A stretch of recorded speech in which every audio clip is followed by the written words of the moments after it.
Dondurma. Kısa film. Part 2. Dondurmamı bitirdin.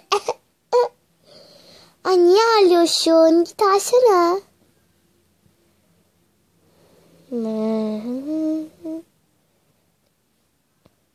Aldım. Dondurma bana mı aldın? Artık yok. Sana almadım, tamam mı? Sana almadım.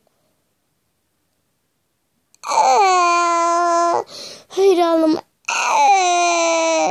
Ağlama sakın annem duyacak. Sus tamam alabilirsin. Al.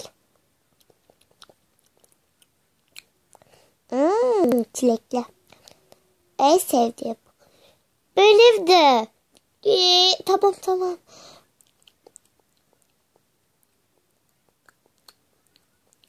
Çöp atabilirsin.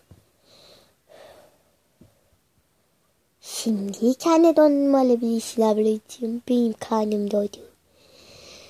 Yapacağımı biliyorum. Duracaksın dur. Ay bir şey diyeceğim. Hangi dondurma? Dur bekle.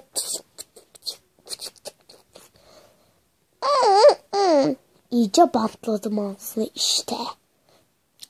Dondurmayı da ben yiyebilirim.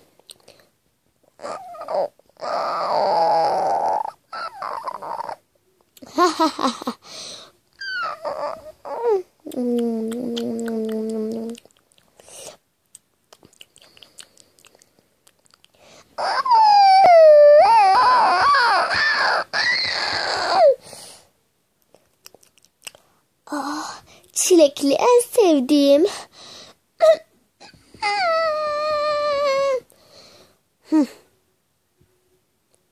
Almak istiyor musun? Hayır. Hayır. Annem beni ver. Bantlamamışım.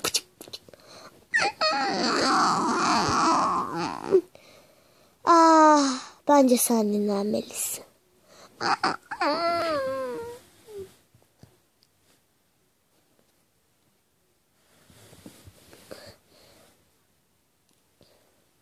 Görüşmek üzere arkadaşlar. Hoşça kalın. Abone olmayı, istek videolarınızı yazmayı ve likelamayı unutmayın.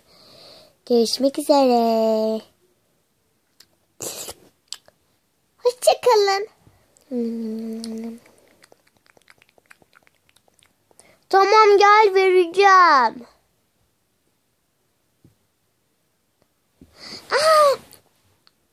Çöpe atabilirsin. Öf.